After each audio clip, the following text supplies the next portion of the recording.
Dios y Padre, en el nombre de Jesús, vamos una vez más delante de su presencia para exaltar, alabar su santo y precioso nombre. Oh Dios, es tan grande, tan inmenso, Señor, su nombre. Dice su palabra que los cielos de los cielos no pueden contenerlo. Oh Dios, todas las cosas están bajo su mano, bajo su dominio, bajo su poder, su potestad. Usted es soberano, Señor, y no hay quien alcance, no hay quien le diga qué haces, no hay quien detenga su poderosa mano. Oh Señor, queremos que su nombre reciba gloria en esta tarde, a través, Señor, de las alabanzas de su pueblo, a través de las oraciones de los santos, a través de la exposición de su palabra. Señor, que tu gloria sea manifestada en medio nuestro, tu nombre sea exaltado, tu nombre sea glorificado, Señor, porque tú eres digno y no hay otro digno, Señor.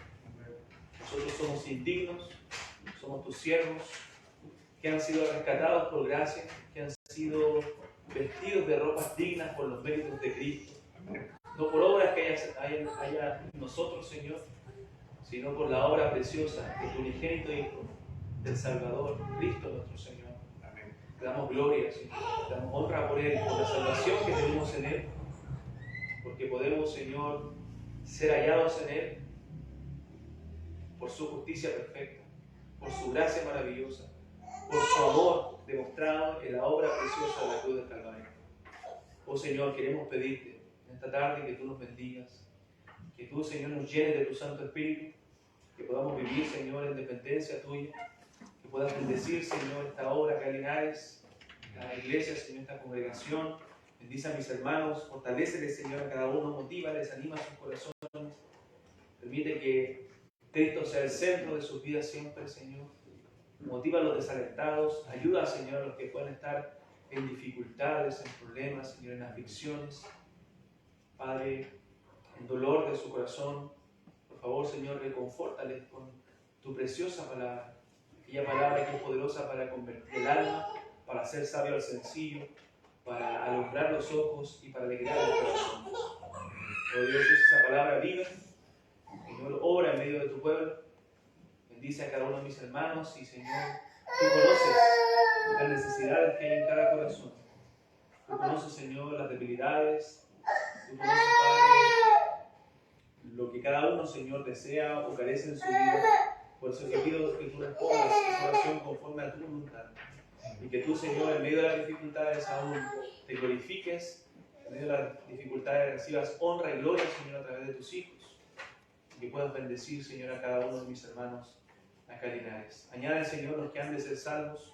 Motiva a mis hermanos, Señor, que cada uno pueda anunciar el Evangelio, predicar de Cristo, Señor, en su entorno, Padre, y que muchas almas puedan venir a tus pies, Señor, y esta obra sea usada, Señor, para la extensión de tu reino. Dios, te bendecimos y glorificamos y pedimos tu ayuda, tu asistencia en esta hora, en el nombre de Jesús. Amén. Hermanos, Ruth, capítulo 3. Seguiremos con el estudio de Ruth. Hicimos una introducción, Emanuel hizo el capítulo 1. En el capítulo 2 hoy veremos el capítulo 3. Esta preciosa historia de redención. Dijimos que este libro tiene mucho que ver con nosotros, tiene mucho que ver con lo que nos sucede a diario. Toca nuestras vidas, toca nuestros corazones, porque nos muestra la necesidad de una familia, la necesidad de unas mujeres que estaban en aflicción, en dolor. Ruth, la moabita, aparece en la historia como la nuera de una mujer, Noemí, una mujer temerosa del Señor, una mujer que junto a su familia se habían ido de la tierra de Belén a tierra de Moab, quizás buscando una mejor vida, quizás por necesidad, quizás por carencia de pan, ¿cierto? Fueron a ese lugar y lo que encontraron fue desolación, fue tristeza, fue pérdida de sus seres queridos. Murió su esposo de Noemí y murieron sus dos hijos, Malón y Querión. Los hombres estaban casados con dos mujeres que se llaman Orpa y Ruth. Orpa amaba su tierra, amaba a sus dioses, dejó a su suegra, no la siguió, pero Ruth no solamente siguió a su suegra, sino que siguió al Dios de su suegra. Abrazó al Dios Altísimo, al Dios de Israel. Y Dios le dice en algún momento, en cuyas alas tú has venido a refugiarte. Ella se refugió en las alas del Dios Altísimo, del Dios Todopoderoso. Cuando le dijo a su suegra, no me ruegues que te deje ni me aparte de ti, tu pueblo será mi pueblo y tu Dios mi Dios. O sea, ella se comprometió con el Dios de Noemí. Entonces, en medio de las pérdidas, ¿cierto? Noemí encuentra una mujer valerosa, una mujer que temió a Dios, una mujer que fue fiel a su suegra también, y la acompañó a tierra de Belén nuevamente porque habían escuchado que ya había pan. Entonces, en medio de ese desamparo, de esa amargura con la que llegó Noemí, en medio de eso Dios estaba obrando. Aunque Noemí creo que tenía una buena teología en un sentido, porque ella entendía los planes soberanos de Dios. Cuando ella habla, ella dice, la mano del Dios Todopoderoso está sobre mí. Quizás había un poco de amargura en su corazón. No tratamos de entender, de ponernos en la mente de esta mujer. Quizás había mucho dolor por la pérdida. Cualquiera de nosotros estaría así si perdiera a su esposo y a sus hijos. Pero ella entendía que Dios es soberano en esto, que la mano del Todopoderoso estaba sobre ella, que Dios estaba trabajando en su vida, que Dios estaba obrando en medio de esta mujer. Entonces, y era así. Vemos que cuando llegan a esa tierra, Ruth en el capítulo 2 va a explicar a tierra de un hombre, por casualidad, ¿cierto? A tierra de un hombre llamado Boaz, que era un pariente cercano a la familia de Elimelech, un pariente cercano, ¿cierto? A estas mujeres.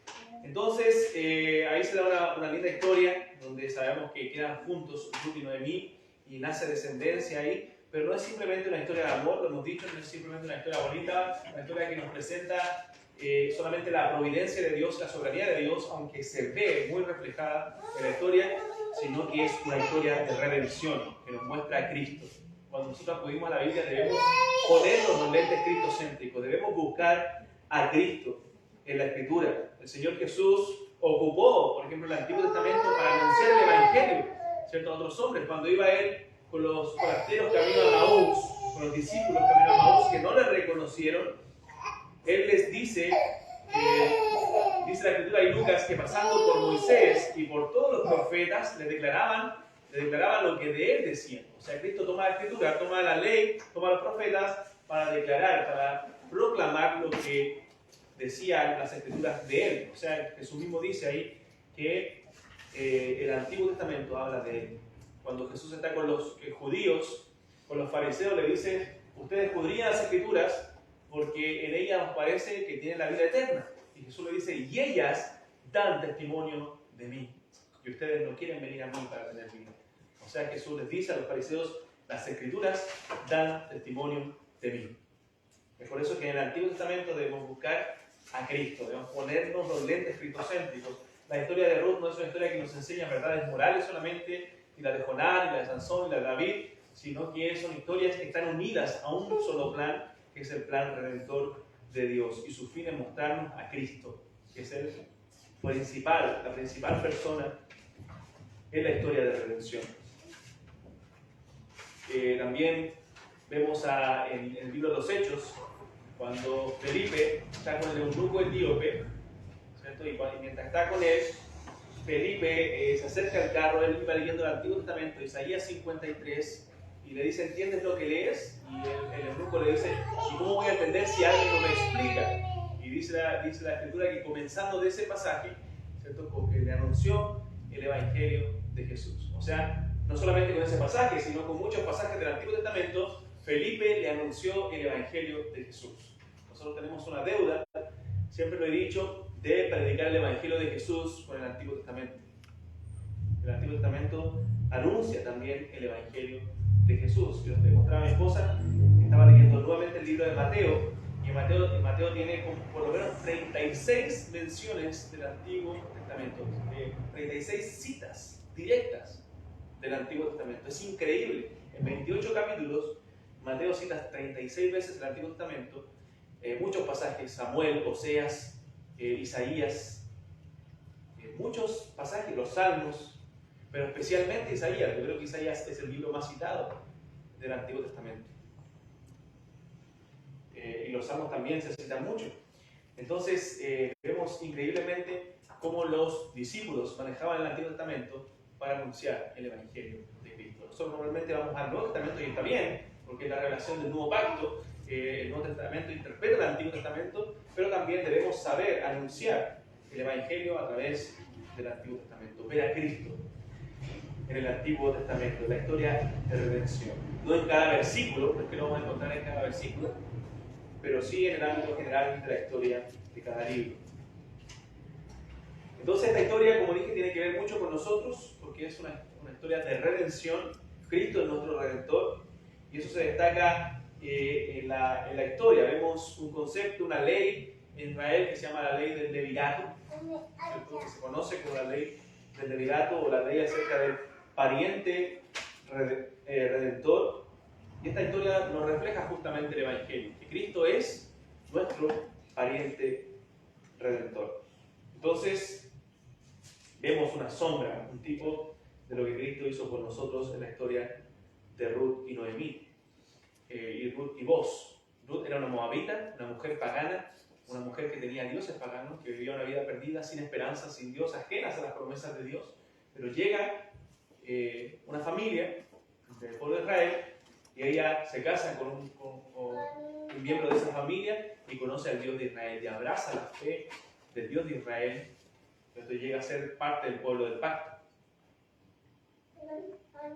Y eso es lo que ocurrió con nosotros también. Éramos un pueblo perdido, éramos gente que estaba muerta en sus delitos y pecados, pero un día nos brilló la luz del Evangelio de Cristo y pasamos a ser, después de estar en la potestad de las tinieblas, pasamos a ser parte del reino del amado Hijo de Dios. Entonces podemos tener ese privilegio que se ve reflejado también en la historia de Ruth. Entonces vamos a leer el capítulo 3 de Ruth. Dice: después le dijo a su suegra Noemí: hija mía, ¿no he de buscar hogar para ti, para que te vaya bien? ¿No es vos nuestro pariente con cuyas criadas tú has estado? He aquí que él avienta esta noche la parva de las cebadas. Te lavarás pues y te ungirás, y vistiéndote tus vestidos irás a la era, mas no te darás a conocer al varón hasta que él haya acabado de comer y beber. Y cuando él se acueste, notarás el lugar donde se acuesta, e irás y descubrirás sus pies, y te acostarás allí, y él te dirá lo que hayas de hacer. Y ella respondió: haré todo lo que tú me mandes. Descendió pues a la era e hizo todo lo que su suegra le había mandado. Y cuando Booz hubo comido y bebido, y su corazón estuvo contento, se retiró a dormir a un lado del montón. Entonces ella vino calladamente y le descubrió los pies y se acostó. Y aconteció que a la medianoche se estremeció aquel hombre y se volvió, y aquí una mujer estaba acostada a sus pies. Entonces él dijo: ¿quién eres? Y ella respondió: yo soy Ruth, tu sierva. Extiende el borde de tu capa sobre tu sierva, por cuanto eres pariente cercano. Y él dijo: bendita seas tú de Jehová, hija mía. Has hecho mejor tu postrera bondad que la primera, no yendo en búsqueda de los jóvenes, sean pobres o ricos. Ahora pues, no temas, hija mía, yo haré contigo lo que tú digas, pues toda la gente de mi pueblo sabe que eres mujer virtuosa. Y ahora, aunque es cierto que yo soy pariente cercano, con todo eso hay pariente más cercano que yo. Pasa aquí la noche, y cuando sea de día, si él te redimiere, bien, redímalo. Mas si él no te quisiera redimir, yo te redimiré, vive Jehová. Descansa pues hasta la mañana. Y después que durmió a sus pies hasta la mañana, se levantó antes de que los hombres pudieran reconocerse unos a otros, porque él dijo: no se sepa que vino mujer a la era. Después le dijo: quítate el manto que traes sobre ti y tenlo. Y teniéndolo ella, él midió 6 medidas de cebada y se las puso encima. Y ella se fue a la ciudad. Y cuando llegó a donde estaba su suegra, ésta le dijo: ¿qué hay, hija mía? Y le contó ella todo lo que con aquel varón le había acontecido. Y dijo: estas 6 medidas de cebada me dio diciendo, a fin de que no vayas a tu suegra a vaciles. Entonces Noemí dijo: espérate, hija mía, hasta que sepas cómo se resuelve el asunto, porque aquel hombre no descansará hasta que concluya el asunto hoy. Entonces, aquí vemos esta historia de redención. En el capítulo 1, vimos a una Noemí que estaba depresiva, que estaba desesperanzada. En el capítulo 2 ya vemos a una Noemí con un poco más de esperanza, con un poco más de aliento, con un poco más de luz en cuanto a entender los propósitos de Dios. Estaba entendiendo un poco más lo que Dios estaba haciendo en medio de ellas. Pero Noemí le dice a Boaz en esta historia, le dice a Ruth, que Boaz es un pariente cercano que puede redimirnos. Tú has estado trabajando allá, tú has estado haciendo labores en su campo, ahora este es un hombre muy importante para nosotros porque puede cumplir la ley del levirato. Esta palabra levir viene de un vocablo que significa cuñado.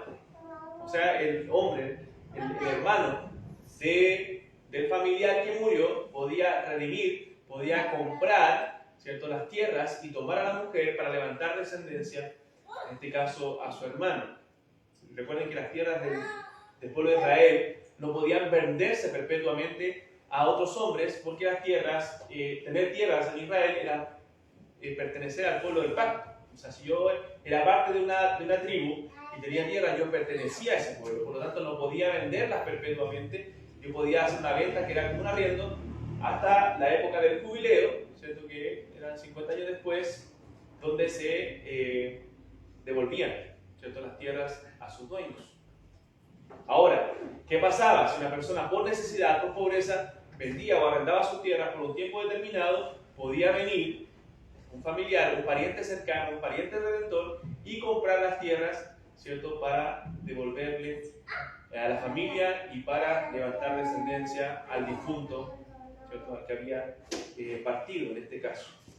Y debía comenzar a hacerse desde el pariente más cercano.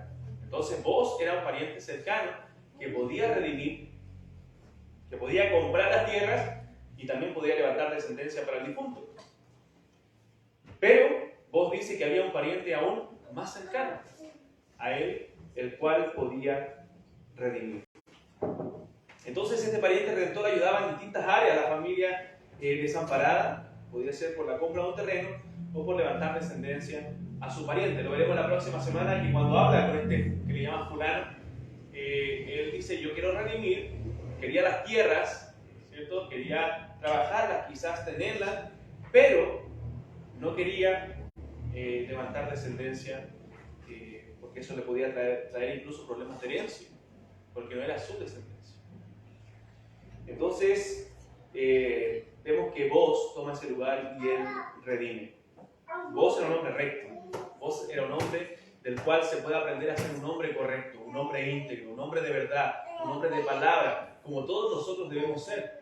Debemos ser hombres de verdad, debemos ser hombres de palabra, hombres rectos, hombres que busquen justicia. Mientras estaba Ruth ahí, él no abusó de ella, él no la engañó, sino que él la ayudó. Él buscó su bien, incluso cuidó su reputación.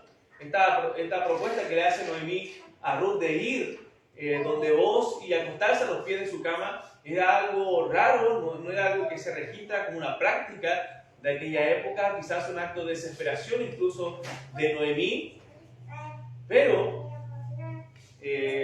Dios estaba en control de esa situación y Dios encamina todo, y aún a pesar de que Ruth hace eso, Boaz, dice la Biblia, que protege a Noemí, protege su reputación para que no crean, ¿cierto?, que era una mujer cualquiera que iba a acostarse a la cama de un hombre.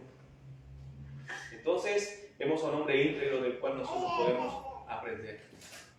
También vemos en Ruth una mujer virtuosa, como la Biblia lo señala, como deben ser las mujeres de Dios también. Una mujer que abrazó la fe del Dios de Israel, una mujer trabajadora, una mujer también bondadosa, que Boaz le dice: esta bondad que tú has hecho ahora es mejor, ¿cierto?, incluso que la primera que habías hecho.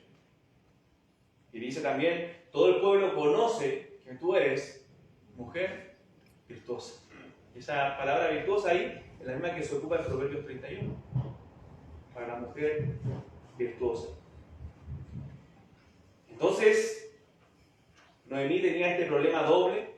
Necesitaba a alguien que comprara la propiedad y necesitaba también a alguien que levantara descendencia a la familia. Entonces, vos haces esto. A ver si me acompañan un momento a Levítico. No pierdan el pasaje en Ruth.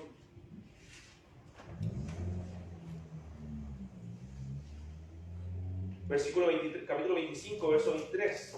Levítico, capítulo 25, verso 23 al 25.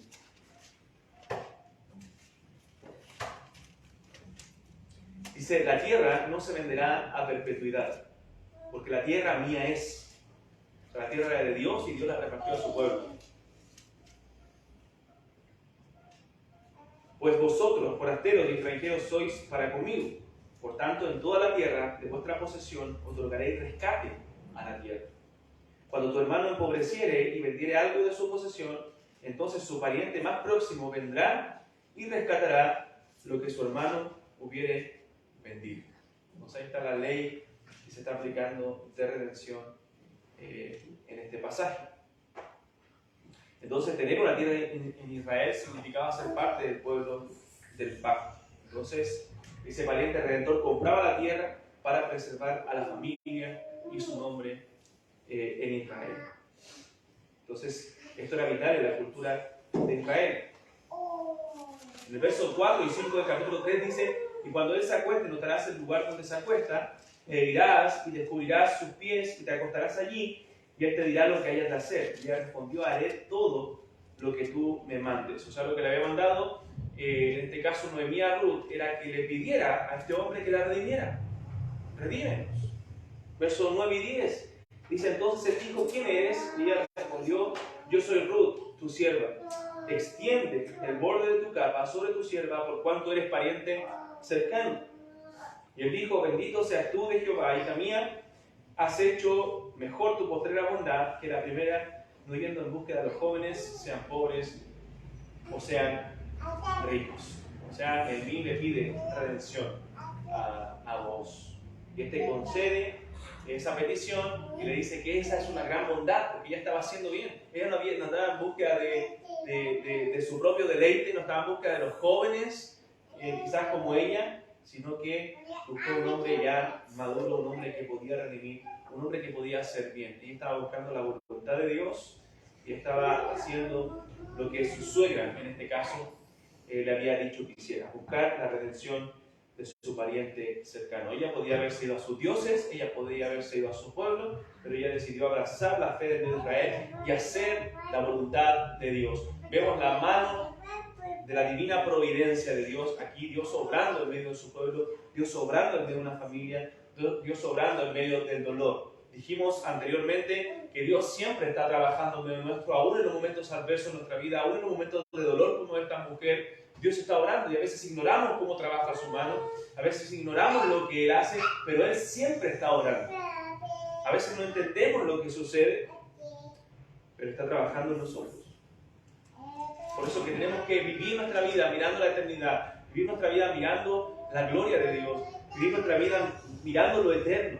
Yo ya leía en 1 Pedro capítulo 1, cuando Pedro a estos hermanos sufridos, a estos hermanos expatriados, a estos hermanos echados de sus naciones, les dice: bendito sea el Dios y Padre de nuestro Señor Jesucristo, que nos hizo renacer. O sea, Pedro le está diciendo: pongan su mirada en esto, pongan su esperanza en esto. Están sufriendo ahora, pero pongan su esperanza en que Dios nos hizo renacer por medio de la resurrección de Cristo de los muertos, para una esperanza viva, para una esperanza incorruptible, incontaminada e inaccesible, reservada en los cielos para vosotros, que sois guardados por el poder de Dios. Note todas las palabras que usa Pedro para describir las bondades de Dios hacia su pueblo.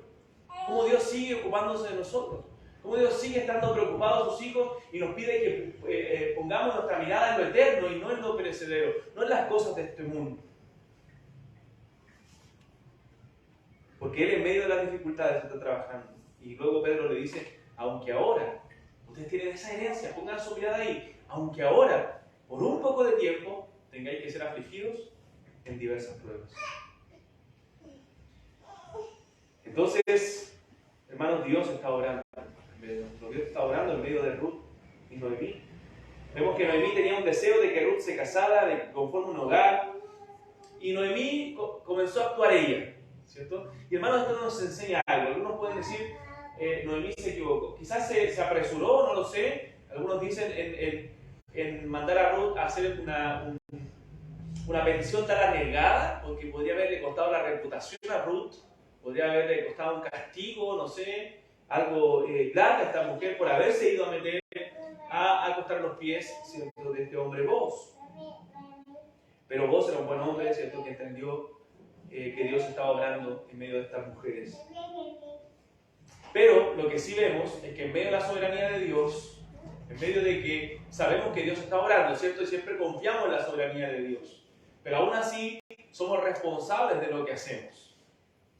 Y sabemos que Noemí entendía la soberanía de Dios, porque ella siempre dijo: la mano de Dios está sobre esto, Dios está trabajando en medio de esto. Pero mientras Dios estaba trabajando, también nosotros debemos obrar. También ellas debían ir en búsqueda de lo que Dios le había mandado hacer, también nosotros. Sabemos que Dios en su soberana voluntad ha decretado quienes han de creer, ha elegido desde la fundación del mundo los salvos, pero debemos ir a buscarlo, debemos ir a predicar, debemos compartir el Evangelio. Si un joven quiere casarse, ¿cierto?, quiere formar una familia, y sabemos la soberana voluntad de Dios, que Dios tiene a la mujer que ha destinado para él, pero tiene que, o para ella, tiene que buscarla, tiene que hacer algo, tiene que hablar con la niña, tiene que hablar con el niño. Entonces tienen que hacer algo. No podemos decir, sentarnos, ¿cierto?, y decir, me va a llegar a la puerta de la casa. O sabemos que Dios nos quiere proveer un trabajo, Dios quiere hacer algo con nosotros, pero no va a llegar el trabajo a la puerta de la casa. Hay que ir a buscarlo. Hay que orar, hay que ser diligentes, pero confiando en la mano soberana de Dios. Entonces, Noemí le dice: vístete bien, estoy andando ante mujer, hasta este hombre, a este campo, y pide que él te redima. Pide que él te redima. ¿Estará Noemí usando métodos mundanos para llegar al corazón de este hombre? ¿Está proponiendo cosas que no debía hacerlo? Bueno, no lo sabemos, es algo raro en la historia lo que le pide. Pero por lo que se puede ver, Noemí entendía la soberanía de Dios. Pero también entendía que algo había que hacer. En medio de la desesperación, nosotros también muchas veces hacemos cosas. A veces cosas indebidas, cosas locuras, y a veces pensamos con más sabiduría. Entonces, si comparamos el capítulo 2 con el capítulo 3, el capítulo 2 suena más espiritual que el capítulo 3, y el capítulo 3 suena más con métodos humanos. Pero bueno, vemos la mano poderosa de Dios en todo el libro, vemos la soberanía de Dios en todo esto. Como dije, esto le podía costar la reputación o la integridad física a Ruth, pero no fue así. Todo se hizo a la manera de Dios, como Dios lo había determinado. ¿Había otra forma? Bueno, Dios establece todo en sus planes soberanos, en su divina providencia. Él es soberano a pesar de nuestros errores. Él es soberano a pesar de nuestra impaciencia. Y Él incluso a veces usa nuestros errores para llevar a cabo sus planes soberanos. Lo hemos visto, ¿cierto? Lo hemos mencionado cuando hemos hablado de la mano soberana de Dios en la historia de José. Cómo Dios usó el pecado de sus propios hermanos que lo vendieron para cumplir su plan soberano de llevarlo a Egipto y preservar vida a mucho pueblo. Dios no es causante del pecado, pero sí usa todo para cumplir sus propósitos. Él es Dios. Entonces siempre todo se hace a la manera de Dios. El consejo de Jehová, dice Proverbios, permanecerá. El caballo se alista para la batalla, pero Jehová es el que da la victoria. Dios está en control de todo. Muchos pensamientos hay en el corazón del hombre, dice la Biblia, pero el consejo de Jehová permanecerá. Entonces, hermanos, debemos aprender que Dios controla todas las cosas. Debemos aprender también que Dios es digno de confianza, que no necesitamos a veces también ayudar a Dios. Él hace conforme a su voluntad, debemos trabajar también de acuerdo a su voluntad, de acuerdo a lo que Él nos manda en su palabra, no desesperarnos, no adelantarnos a los planes de Dios. Quizás si vemos desde el punto de vista que Noemí se apresuró, ¿cierto? Entonces la historia podría haber sido un desastre, podría haber terminado mal, ¿cierto? Podría haber Ruth haber muerto, incluso su integridad física estaba en juego, haber quedado con una mala reputación cuando tenía una muy buena reputación. Pero sabemos que Dios soberanamente guardó todo. Hermanos, incluso en nuestra vida, en nuestras malas decisiones, hay cosas que no se han convertido en un terrible desastre porque Dios nos ha guardado. ¿No? Nos ha pasado a todos, Dios nos ha guardado y no ha sido un desastre todas las situaciones de nuestra vida. Dios nos guarda en nuestros caminos. Dios endereza nuestros pasos. Eso dice el Proverbio también, ¿no? Que Dios es el que endereza nuestros pasos. Y por eso que debemos encomendarle todos nuestros caminos a Él. Señor, dirígenos. Cuando tú salgas de casa, en un proyecto, en el trabajo, en un proyecto de vida, cualquier cosa, Señor, encamina mi paso. Señor, guíame a tu voluntad. Señor, no me dejes cometer errores. Señor, guíame, guárdame de mi propio corazón. Guárdame de los pecados aún que me son ocultos. Guárdame de codicias, de avaricia, de cualquier pecado que pueda contaminarme y llevarme a malas decisiones. Debemos orar para que el Señor nos guarde, hermanos. El Señor sea guardando siempre nuestra vida, nuestro camino, para no pecar contra Él y para que nuestra vida no se convierta en un desastre. Dice Proverbios 19:21, muchos pensamientos hay en el corazón del hombre, mas el consejo de Jehová permanecerá. Entonces Ruth hizo como se le mandó. Ruth hizo lo que su suegra le dijo, fue sumisa, fue obediente. Y Igual le preguntó en ese momento, ¿quién eres? ¿Quién se acostó a mis pies? Entonces Ruth le declara todo y le dice, redímenos. Tú eres el pariente más cercano que puede redimirnos, que puede ayudarnos. Estamos en necesidad, estamos en desesperación, necesitamos ayuda y tú eres aquel que puede redimirnos. Así como las almas tienen que venir a Cristo también, en necesidad, reconociendo su condición, reconociendo que Cristo es la única esperanza de sus vidas. Así acudimos nosotros un día a Cristo, necesitados. Tú eres el único que puede salvarnos porque en ningún otro hay salvación, dice la Biblia. Solo Cristo puede darnos vida y esperanza. Es por eso que vos en esta historia representa, simboliza, apunta a nuestro Señor Jesucristo, a nuestro gran pariente redentor, a nuestro gran Salvador. Versos 10 y 11 dice, y él le dijo, bendita seas tú de Jehová, hija mía, has hecho mejor tu postrera bondad que la primera, no yendo en búsqueda de los jóvenes, sean pobres o sean ricos. Ahora pues, no temas, hija mía, yo haré contigo lo que tú digas, pues toda la gente de mi pueblo sabe que eres mujer virtuosa. Qué alivio para Ruth. Hermano, imagínense la tensión de ese momento de comunicarle este plan a este hombre, pero este hombre le dijo, tú eres mujer virtuosa. Y esta es una bondad. Qué buena respuesta de vos. Bueno, dice otra mujer, una mujer interesada, una mujer diferente, pecaminosa, hubiera ido con los hombres jóvenes. Pero tú no lo hiciste. Tú no lo hiciste. Ruth probablemente era una mujer de 30 años, dicen algunos comentaristas, y vos era un hombre de 50. Entonces, por eso probablemente vos no se acercó antes a él, sino que ella hizo la propuesta, redímenos. Lo común era que un hombre se acercara a una mujer, pero en este caso, por la diferencia de edad, es Ruth la que se acerca a él. Vos le dices, tú eres diferente. Tú no eres como cualquier mujer, tú eres una mujer virtuosa, tú has mostrado bondad. Tú lo que quieres es hacer bien. Es lo bueno. Por eso las mujeres deben aprender de Ruth, los principios sacados de Ruth. Pero el balde de agua fría es cuando le dice, hay un pariente más cercano. Y lo lamento, pero hay otro que puede redimir. Verso 12 en adelante dice, y ahora, aunque es cierto que yo soy pariente cercano, con todo eso hay pariente más cercano que yo. Pasa aquí la noche y cuando sea de día, si él te redimiere, bien, redímate. Mas si él no te quisiera redimir, yo te redimiré, vive Jehová. Descansa pues hasta la mañana. Y después que durmió a sus pies hasta la mañana, se levantó antes que los hombres pudieran reconocerse unos a otros.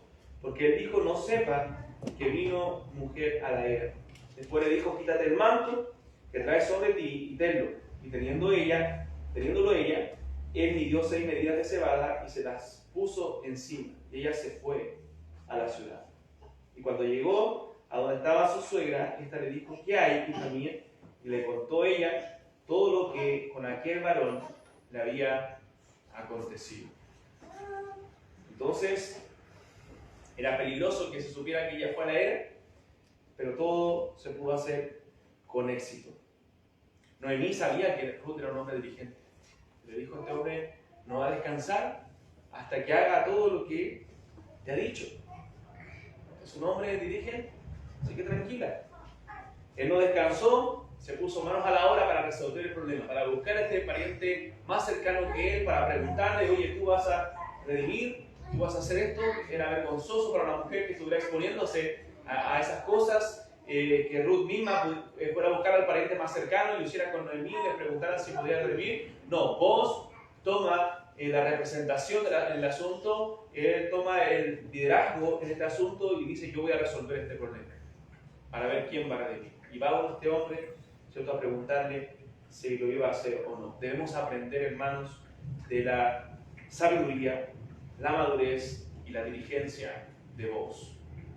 Como hombres, debemos aprender de esta sabiduría, de esta madurez y de esta diligencia. Un hombre digno de imitar. Un hombre diligente que se propuso hacer lo que había dicho y lo hizo. Un hombre maduro, ¿cierto?, que no fue a decir: no, una mujer más joven es por mí, no a dejar mal a esta mujer, sino que hizo todo con madurez, con responsabilidad. Y fue un hombre sabio al notar, ¿cierto?, que la intención de Ruth, que no era una intención pecaminosa, sino realmente una buena intención. Ella estaba haciendo una bondad al hacer esto. Entonces era un hombre de principios, un hombre íntegro, este hombre llamado Boaz. Entonces podría haber hecho cualquier cosa esa noche, incluso abusar de esta mujer.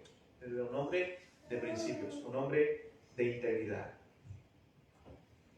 Entonces debemos aprender de estos principios sacados de aquí, aunque no es la idea principal del libro, pero debemos aprender de todos los principios. Entonces, en la historia hay un pariente más cercano que vos, pero vos va en búsqueda de este hombre. Y dice el capítulo 4, lo veremos la otra semana, que vos se acercó a este pariente a preguntar. Y veremos el desarrollo de él. Pero, ¿qué debemos aprender de este capítulo? Primero, que Noemí plantea una propuesta arriesgada, que podemos decir pudo hacerla o no, o podría haberse hecho de otra forma, pero aún así procurando el bienestar, procurando que estuvieran bien ella y Ruth, tratando de entender un poco la soberanía de Dios. Sabemos que Dios controla todas las situaciones y Dios estaba en control de esa situación también. Eso debemos aprender como gran enseñanza de este capítulo. Dios siempre está en control de todas las cosas, hermanos. No hay nada que escape de las manos de Dios. Cada situación de la vida, Dios la tiene en control. Dice el Salmo 46, que me encanta: Dios es nuestro amparo, nuestra fortaleza, nuestro pronto auxilio en las tribulaciones, por tanto, no temeremos. Aunque la tierra sea removida, fíjense, un terremoto, aquí estamos acostumbrados a eso, aunque se traspasen los montes al corazón del mar, aunque bramen y se turben sus aguas y tiemblen los montes a causa de su braveza. O sea, aunque se esté cayendo el mundo al pedazo, prácticamente en Dios confiamos, en Dios no temeremos, porque Dios está en medio de ella, dice Salmo. Dios está en medio de ella, Dios está en control de todas las situaciones. A Dios no se le escapa nada, nada es contingente para Dios. Él es soberano. Él está en control. Todas las cosas están en sus manos y no en las nuestras. Debemos aprender también que Ruth tomó riesgos por el bien de otros. ¿Estamos nosotros dispuestos a tener esa abnegación, a tomar riesgos por el bien de otros, para que otros sean ayudados, sean beneficiados? Y debemos aprender también de los ejemplos de vos como un hombre íntegro, como un hombre de verdad, y de Ruth como una mujer virtuosa, de Ruth como una mujer de virtud. Y hermanos, podemos ver a Cristo en este capítulo a través de la ley del levirato. Vos es el pariente redentor, es el que se ofrece para redimir, aún esperando si había otro más cercano, pero Cristo es nuestro pariente redentor. Él, en medio de nuestra necesidad, en medio de nuestro sufrimiento, Él nos redimió, Él Él nos salvó, Él nos perdonó, Él murió en la cruz en nuestro lugar. Él se entregó, así como Ruth, ¿cierto? Estuvo dispuesta a arriesgarse por Noemí. Cristo también se arriesgó por nosotros. Él dio su vida en nuestro lugar. Él murió en la cruz del Calvario para que tú y yo pudiésemos tener esperanza. Dice Isaías 53 que el castigo de nuestra paz fue sobre Él y por su llaga fuimos nosotros curados. Dice Corintios que Él, siendo rico, se hizo pobre para que nosotros en su pobreza fuésemos enriquecidos. Él se entregó por nosotros. Él dio su vida por nosotros, para que nosotros fuésemos libertados de la esclavitud del pecado, de nuestra pobreza espiritual y pudiésemos tener riqueza espiritual. Qué maravilloso pariente redentor de nuestro Señor Jesucristo. Oremos, hermanos. Padre, te alabamos y damos gracias por tu gran misericordia, por tu gran amor. Gracias por Cristo nuestro Señor. Y gracias por las enseñanzas que podemos sacar, los principios que podemos sacar del libro de Ruth. Te alabamos, Señor, y bendecimos tu nombre. Pedimos que tú bendigas la congregación de Linares, que esta palabra pueda quedar en nuestros corazones, podamos crecer y aprender, Señor, que todas las cosas están bajo tu control, bajo tu mano poderosa y soberana. Te alabamos, Dios, y bendecimos en el nombre de Jesús. Amén. Que les bendiga, hermanos, hermano Juan. Recordemos que el domingo